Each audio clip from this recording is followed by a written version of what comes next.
A couple of months ago I made a video about that, the creator setup, and in that video I was more into maybe try to find a B cam which I can have mounted on a gimbal at all times, so whenever I wanted to have a gimbal shot I can just go and grab it and shoot with the gimbal. So now we have a contender for that camera. It's a ZV-E1. It's a Sony camera with E-mount, full frame. So basically this is an A7S III or a FX3, but in a compact form factor from the ZV style camera line. I'm trying it and try to decide if it's usable.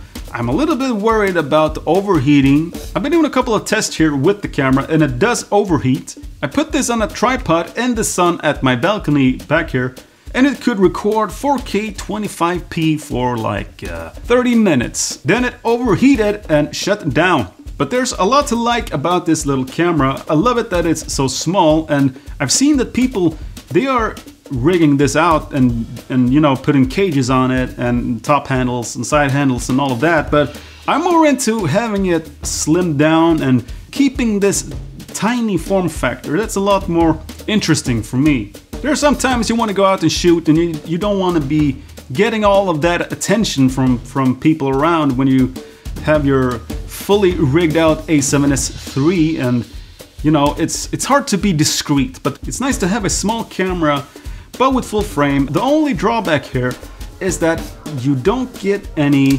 ProRes RAW output. So that is something you can get with the FX3 and the A7S III, but with this one there's no way to get ProRes RAW. I don't think that will be a big problem when doing my short films, because in my last movie together I needed to shoot some footage in XAVC, because when I transferred all the ProRes RAW footage from the SSD to my computer, it took way too long for us to sit around and wait for the transfer to be completed. So I just took the decision to, okay, let's switch over to XAVC internal on my Sony A7S III. And then in the editing, I was hoping you wouldn't notice too much of a difference between the quality going from ProRes RAW and XAVC. I'm gonna choose my word carefully here, but honestly, it's not that big of a difference. There is some places where you can see that the details in the hair on my actress, it's a little bit of a mush when the XAVC codec is being used. And when you compare it to the ProRes RAW, you can see that you can see the details in the strands and the, you know, there's much more fidelity, of course. ProRes RAW is huge compared to XAVC, so that's not a surprise.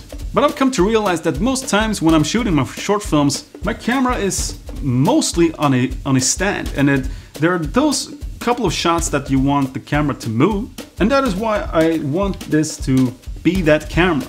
To spend a lot of time breaking down my A7S III and rigging it up on a gimbal again, and then, you know, having the crew to sit around and waiting for this conversion to happen. So my Sony A7S III can permanently be on a tripod, and this one will be rigged on a gimbal sitting somewhere where I can quickly grab it to just get that moving shot that I really want to capture.